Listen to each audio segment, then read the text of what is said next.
Me llamo Estrella Montes y soy profesora del área de Sociología en la Universidad de Salamanca.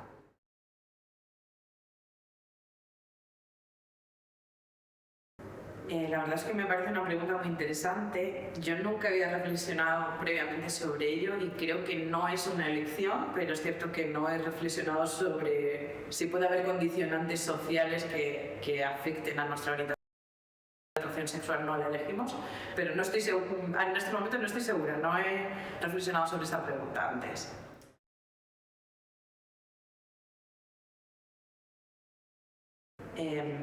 Imagino que te estás refiriendo a que nacer con un cuerpo determinado genera o puede generar o no una perspectiva sobre nosotros, pero que traen los factores sociales, ¿no? Cómo se nos enseña en la sociedad que unas personas u otras somos diferentes en base a eso que se nos relaciona con cómo nacemos con un cuerpo u otro cuerpo. Entonces, en ese sentido, creo que el peso de la sociedad es muy importante sobre cómo se nos construye y cómo nosotros interiorizamos esa construcción social en base que se genera en base al sexo, fundamentalmente.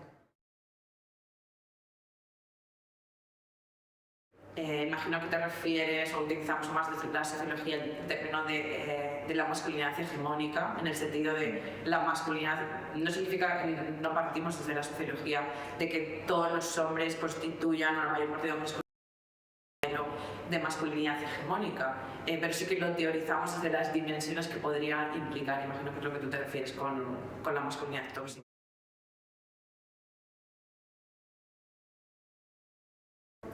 A ver, claro, aquí tendríamos que partir, ¿no?, de cómo se produce el proceso de socialización. Al final, desde que nosotros somos muy pequeños, se nos socializa en que vamos a ser, o en la mayor parte de los casos, se nos socializa de manera diferente en función de si nacemos con un sexo u otro.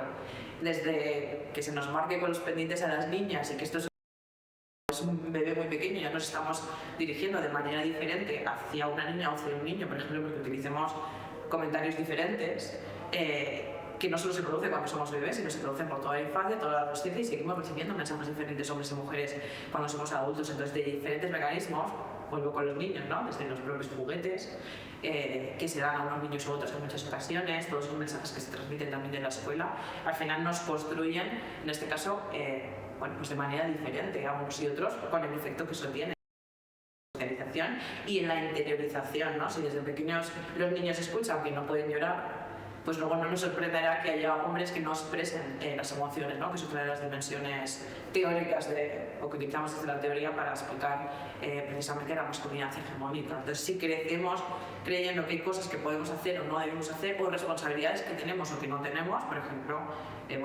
otra de las responsabilidades tradicionales, ¿no?, del main breadwinner, que el ganador de pan, el que va a llevar el sustento siempre a la familia, el peso que tienen los hombres, por ejemplo, cuando esto no sucede, ¿no?, cuando ser los proveedores principales de su familia, o están sin empleo cuando sí tienen mujeres, tienen hijos, por ejemplo, ¿no? ¿Cómo les afecta esto a nivel mental? Entonces, es un proceso de cómo aprendemos lo que se espera de nosotros, ¿no?, con el efecto que esto tenga. No significa que todo el mundo vaya a interiorizar todo eso y de la misma manera, pero tiene un peso muy importante en nuestra socialización y en cómo somos nosotros al final.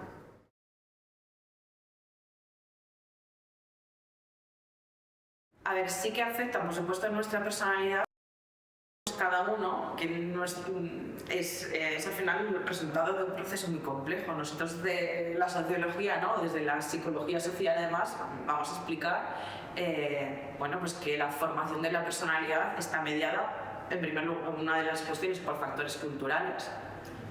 ¿En qué sociedad vivimos? Y en esto, te lo vinculo al género, ¿no? Y en esa sociedad en la que vivimos, ¿qué se espera de los hombres o de las mujeres? Porque si nos van, al final, los valores culturales nos lanzan eso que la sociedad considera que es bueno o malo en función de muchas características y también, por supuesto, en función de eso. Pero no solo afecta a la cultura, por supuesto va a afectar la experiencia única que tengamos cada uno de nosotros, la experiencia grupal de socialización que tengamos con otras personas, pero también hay una parte que es esa cuestión genética, ¿no?, que tenemos diferentes y que nos hace individuales, pero también cómo nos afecta desde el clima, por ejemplo, cómo las personas son diferentes en los países del norte de Europa o en el sur, ¿no?, que nos afectan también las cuestiones climáticas. Entonces, esa que nosotros tenemos única está muy mediada sí, por algunas cuestiones biológicas, cada uno de nosotros somos un ser individual con unas características genéticas diferentes y vivimos en un clima diferente, pero como te estaba diciendo antes, está muy afectado por cuestiones sociales, por la cultura, por nuestra experiencia única, por nuestra experiencia de grupo. Entonces, es difícil, ¿no?, hablar de ese efecto que tiene sobre nosotros. Por supuesto, esos mensajes que se nos lanzan sobre lo que se espera de nosotros va a tener un papel importante, ¿no? Pero no significa que tengamos que asumir todo eso, reiteradamente determinados mensajes, que nos tenemos que comportar de una determinada manera y que los hombres tienen que ser de una determinada manera y las mujeres tienen que ser de otra, ¿no? Al final, nosotros jugamos con todos esos componentes y al final desarrollamos nuestra propia personalidad.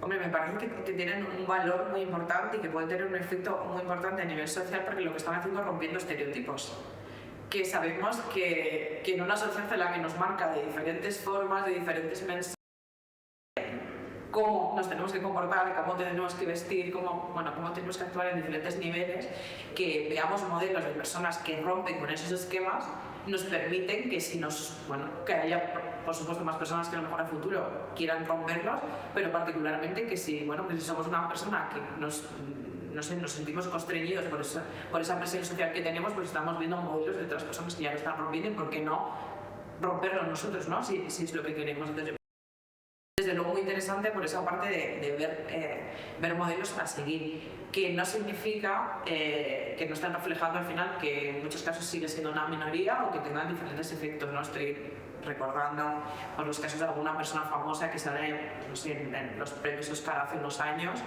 un actor que fue con vestido precisamente para reivindicar estas cuestiones, pero eso no le libró de todas las críticas o de todos los mensajes negativos, lo cual nos hace ver, ¿no?, que hay mucha presión social de unas determinadas formas.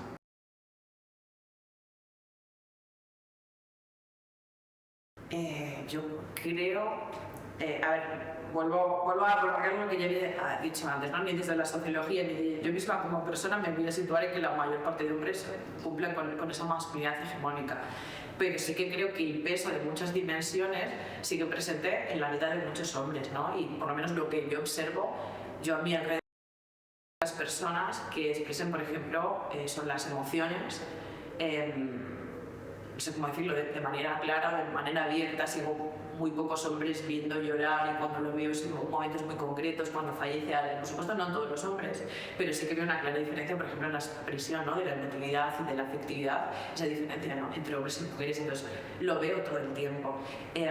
Y de hecho, aquí me sitúo ya desde los estudios de sociología. Estoy pensando en los últimos estudios que se han hecho en este país con personas jóvenes, sigo reflejando esto. Por ejemplo, los adolescentes en este país ya no piensan que van a ser los únicos que van a trabajar en casa y que van a ser ellos los que van a tener que mantener a la familia, y saben y son conscientes de que van a repartir las tareas domésticas. Entonces es algo pues que ya se ha ido transformando con el tiempo. Pero en otras cuestiones, lo que tiene que ver con la heterosexualidad activa, con la expresión de la emotividad, que tanto los adolescentes chicos como las chicas, hablando de los hombres, pues que sigue estando mal visto, ¿no? Y que de hecho se siguen utilizando en los patios de colegio y de instituto los comentarios, que eres una amenaza, por ejemplo, si lloras o si te comportas de una determinada manera que supuestamente no corresponde, ¿no? Por ejemplo, eso creo que tiene que ver con la afectividad. Entonces yo creo que algunas de estas dimensiones de la masculinidad hegemónica siguen todavía muy presentes. Por ejemplo, en relación a la afectividad o la preocupación, la empatía por los otros, creo que está, o falta de empatía por los otros, todavía está muy presente, por lo menos lo que percibo en las.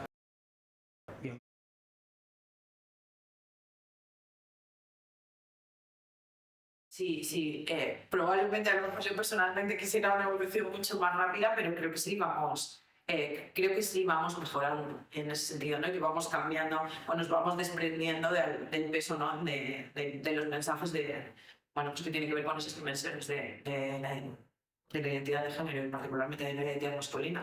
También en el caso, veo una evolución, aunque me gustaría que fuera, personalmente me gustaría que fuera más rápida.